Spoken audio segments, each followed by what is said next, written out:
about rates of change, and we use rates of change, guys, come on, rates of change all the time. Alright, so the examples I've given there is a speed or a velocity, meters per second, that's the rate at which distance is changing with regards to time. Okay, if we're pumping petrol at the station, we've got cents per litre, so it's the rate of cost of the fuel per every litre. And so we've got this idea of an average rate of change, which is going to occur over an interval. Okay, so over a specific period of time or some specific quantity. We'll consider these examples on the smartboard, and we're going to juxtapose that with instantaneous rate of change. Okay, which I'll be able to scroll down through the moment as well. Instantaneous rate of change. So for average rate of change, we've got our example here. Can everyone see the board? It's important that you can see that.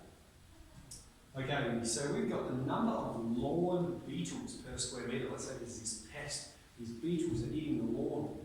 And so the number of lawn beetles remaining after various doses of poison is given is graphed alongside. So we have the number of beetles, and then depending on how much poison we put on the grass, the number of beetles decreases. Okay, estimate the average rate of beetle decrease when the dose increases from 0 to 12 grams. Okay, so from the interval 0 to 10, it wants to know what's the rate of change over this interval. And the way we're going to do that is we need to know what is the slope. Okay, because that's what rate of change is, Carl. Slope is rate of change. So we're going, what's the slope between these 2 points? So our first point here, the poison is 0, and the number of beetles is 35. So our first coordinate is 0 and 35. And our second coordinate is this point here. The poison is 10, so x is 10, and the number of beetles is 5. So we've got 10 and 5. Okay, so 2 coordinates, and average rate of change is just slope. Alright, now I've said before, slope is y2 take y1, or x2 take x1. And it doesn't matter what you assign x1, y1, as long as you do so consistently. Alright? So here's y1, this has to be x1. Here's y2, this has to be x2. So let's crunch this. We're going to have 5 take 35 divided by 10 take 0. And so we get minus 30 on 10. And so we've got minus 3. And our unit, okay, or rate is always y per x. Right? On the y-axis we have number of beetles. On the x-axis we have grams of poison. So what to interpret this, the number of beetles is decreasing at 3 beetles per gram of poison. Okay, that's our rate. Y per x, beetles per gram. Okay, so there's part A. Part B, part A, I, part A, I. Okay. I.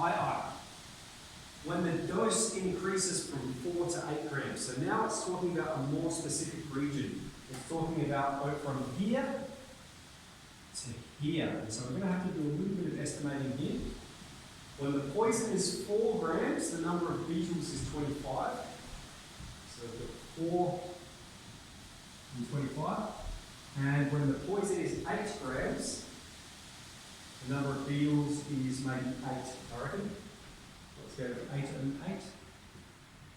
And so again, we're finding the slope, we're finding the rate of change.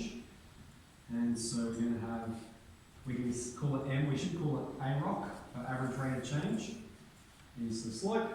Y2 take Y1 on X2 take X1. Okay, so here we're going to have minus 17 on 4. Let's put that as a decimal, we get 4.25 beetles per gram. Alright, so we can see it's different, right? And of course that's true by this curve here, because what it tells us is the rate is not always the same. We can see over this curve, what should be where this is what calculus is all about. That slope is always changing, isn't it? And over that interval from 4 to 8, that's probably the steepest interval, right? Whereas you can see down here, if we were to do from 8 to 14, it's quite shallow. We're not having as much efficiency with our poisoning from 8 grams onwards.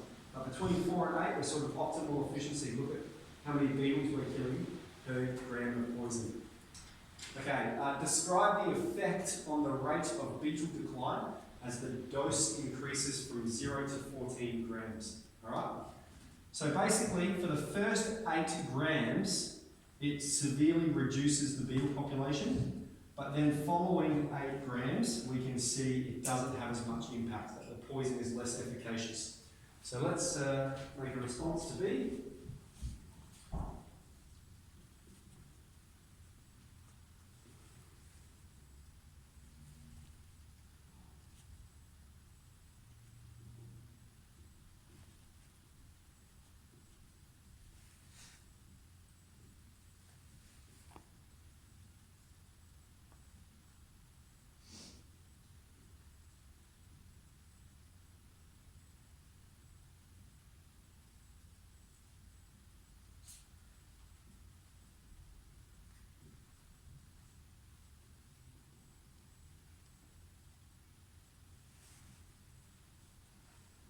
Okay, for the first 8 grams of poison, it is very effective. If more than 8 grams of poison is applied, its rate of effectiveness decreases. Okay, pause there. This is 14A. We should be able to crank this out probably 20 minutes, half an hour, and we can definitely get into 14B, which is instantaneous rates of change. Okay, so today we're just talking about comparing these two questions. So this is calculus. Calculus is my favourite topic. So hold on to your seats, folks. It's about to get hectic. Thank you.